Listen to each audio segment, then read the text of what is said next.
Tenho um imóvel, preciso reformar, por onde eu começo? É sobre isso que eu vou falar nesse vídeo. Tem interesse? Vem comigo e assiste até o final. Fala galera, e aí, como vocês estão? Compartilhei no outro vídeo dessa série que eu comprei um apartamento pequeno e antigo. Ele tem 22 anos de uso e apenas 70 metros quadrados com 3 quartos e 2 banheiros. E eu iniciei a reforma dele.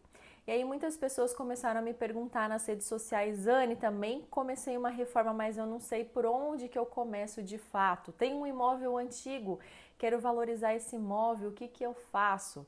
Então a ideia nessa reforma é justamente isso, poder valorizar o imóvel com o melhor custo-benefício possível, de forma que eu gaste o menor valor dentro de tudo que será feito. E por onde que eu comecei? Então nesse imóvel ele tinha o piso de cerâmica já bem desgastado, com aquele rejunte largo, móveis antigos, tanto na cozinha, quanto no quarto, quanto nos banheiros, iluminação, tudo do mais simples, porque era um apartamento que estava alugado por bastante tempo. E os donos, os proprietários desse imóvel não moraram nesse local. Então era um apartamento que estava lá apenas para ser locado da forma mais simples. E aí eu comecei essas reformas. Então, assim, se você deseja iniciar a reforma do seu imóvel, lembre-se de começar sempre por aquilo que faz mais sujeira e que possa danificar outras benfeitorias que você vai fazer depois. Então, por exemplo, você vai tirar azulejo, você vai tirar o piso existente, vai quebrar para fazer alguma mudança nesse sentido, comece por aí. Nesse meu caso, eu optei por não tirar os azulejos existentes, mas sim nas áreas de sala e também dos quartos, colocar um piso laminado sobre esse piso. Mas essa não foi a primeira etapa.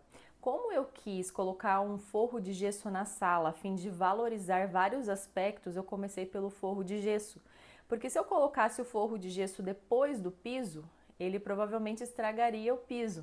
Então a gente tem que sempre pensar nessas etapas assim, vou estragar, né, de alguma forma uma etapa para outra, então vou começar por essa que dá mais sujeira e que na teoria estragaria mais, né, outra etapa já concluída.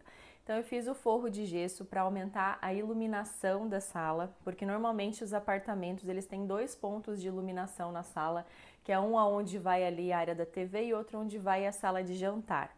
E eu queria colocar mais iluminação e também trazer esse ar assim mais sofisticado e mais moderno para dentro do imóvel. Com isso eu fiz um cortineiro de 20 centímetros para que eu pudesse colocar o trilho da cortina no teto, né, aonde é o teto original, aonde é a laje do imóvel, e que ela ficasse escondida, né, de uma forma bem bonitinha e bem moderna.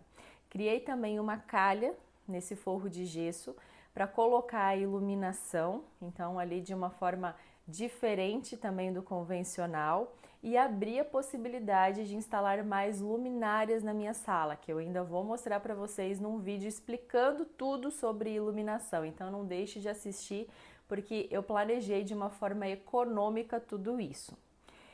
Comecei então fazendo forro de gesso, só que a gente tem que saber assim que o investimento do forro não é simplesmente o custo que você vai ter com o gesseiro. Eu coloquei esse forro apenas na sala por questão de economia, porque nos quartos eu optei em deixar a iluminação simples com painel de LED. Tem que pensar que além do forro, você vai precisar de um pintor para passar a massa corrida, para nivelar esse forro e para depois pintar. Então você vai ter o custo do forro, do pintor e também da tinta que você vai comprar. Então, feita essa parte, eu já fui para a parte do piso. E eu escolhi fazer a instalação de piso sobre piso. Então não coloquei uma cerâmica nem um porcelanato em cima, eu escolhi um piso laminado da Eucaflor. Também vou explicar tudinho sobre isso no próximo vídeo para vocês.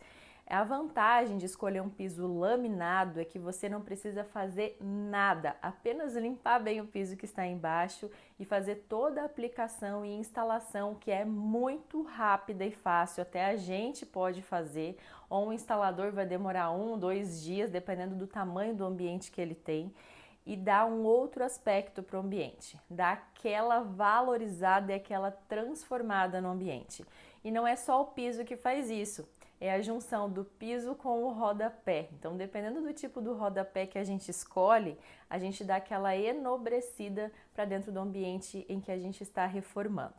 E depois que eu fiz esses detalhes, eu parti para a pintura das paredes. Então, primeiro eu fiz o forro e a pintura do forro, coloquei o piso e depois fiz a pintura das paredes. E por que a pintura das paredes depois do piso, sendo que pintura da sujeira?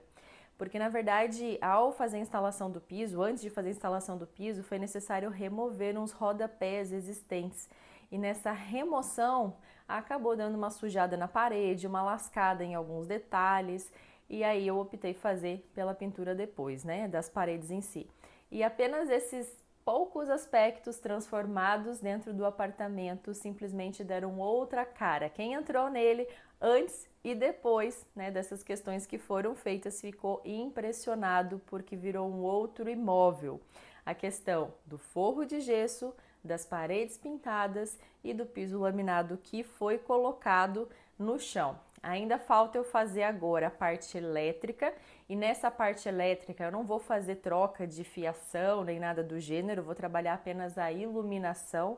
Então, colocar luminárias em todos os quartos eu vou fazer a troca, vou fazer no banheiro também, vou fazer na sala, na cozinha, enfim, em todos os ambientes.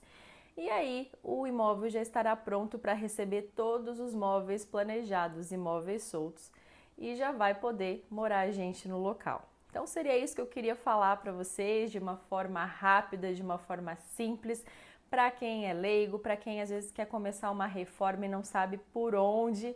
São essas etapas aí que você deve pensar, né, mais ou menos nessa ordem que eu também fiz na minha casa. E dá uma olhadinha como é que tá ficando aí, dá uma espiada e eu farei novos vídeos para falar de cada etapa mais detalhadamente. Eu quero falar para vocês dos tamanhos que foram escolhidos ali em relação ao gesso, quero falar das luminárias, quero falar do piso e do rodapé e também das cores da parede que eu escolhi, beleza? Então não perca os próximos episódios aqui da nossa série Reformando com Marcenaria Fora da Caixa. Até mais então. Tchau, tchau!